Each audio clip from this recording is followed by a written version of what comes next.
السلام علیکم ملګرو، څنګه یې؟ خیر. نن در سره یو ډیر مجرب عمل شیر کوم.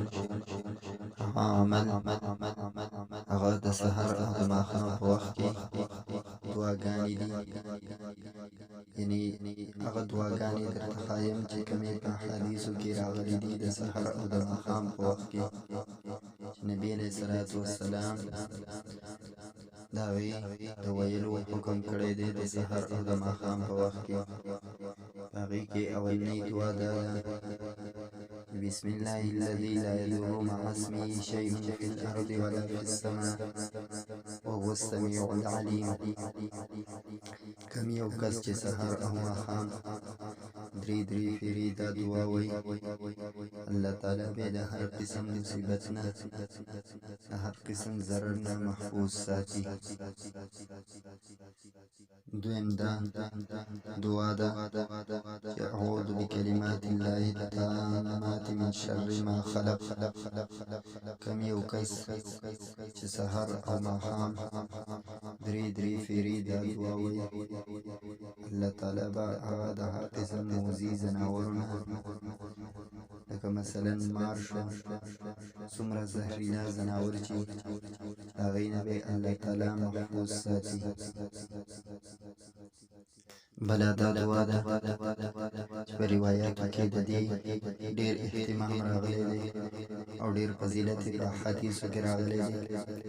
هغه دا چې درې ځل به اعوذ بالله السمیع العلیم من الشیطان الرجیم وایي.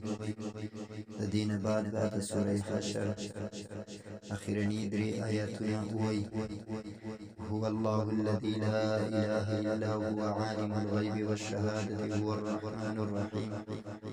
هو الله الذي لا اله الا هو الملك القدوس السلام المؤمن المهيمن العزيز الجبار المتكبر سبحان الله عما يشركون. هو الله الخالق البارئ المصور له الأسماء الحسنى يسبح له ما في السماوات والأرض وهو العزيز الحكيم. د دې د ویلو په احادیثو کې ډېر اهتمام راغلی دی او ډېر فضیلت هم راغلی دی.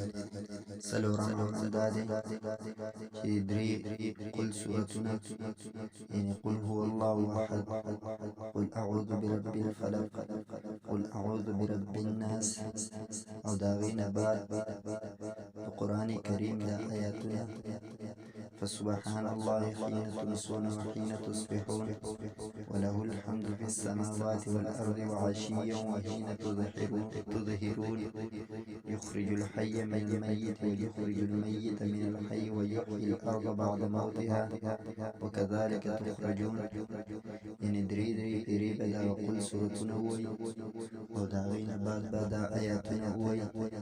الله تعالی به دا د هر قسم افاتونه ساتي. دغرنګې احادیثو کې د آیت الکرسی، یعنی د قرآن کریم د سوره بقره درېمې سپارې د دویمې رکوع د آیات الله لا اله الا هو الحي القیوم د هو العلی العظیم پورې د دې د ویلو ډېر اهتمام هم راغلی دی.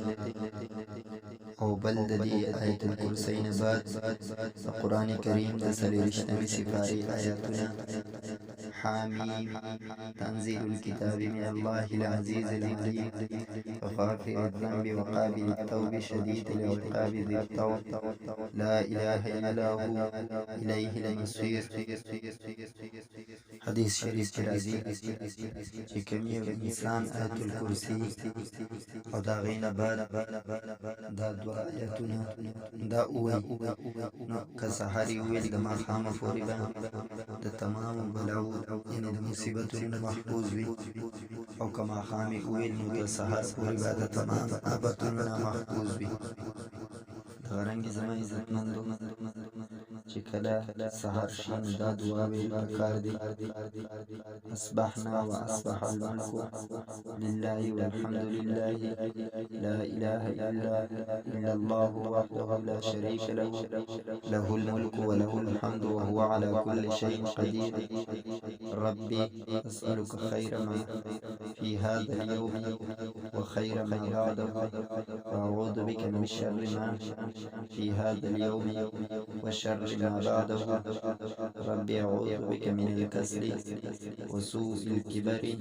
ربي أعوذ بك من عذاب في النار وعذاب في القبر.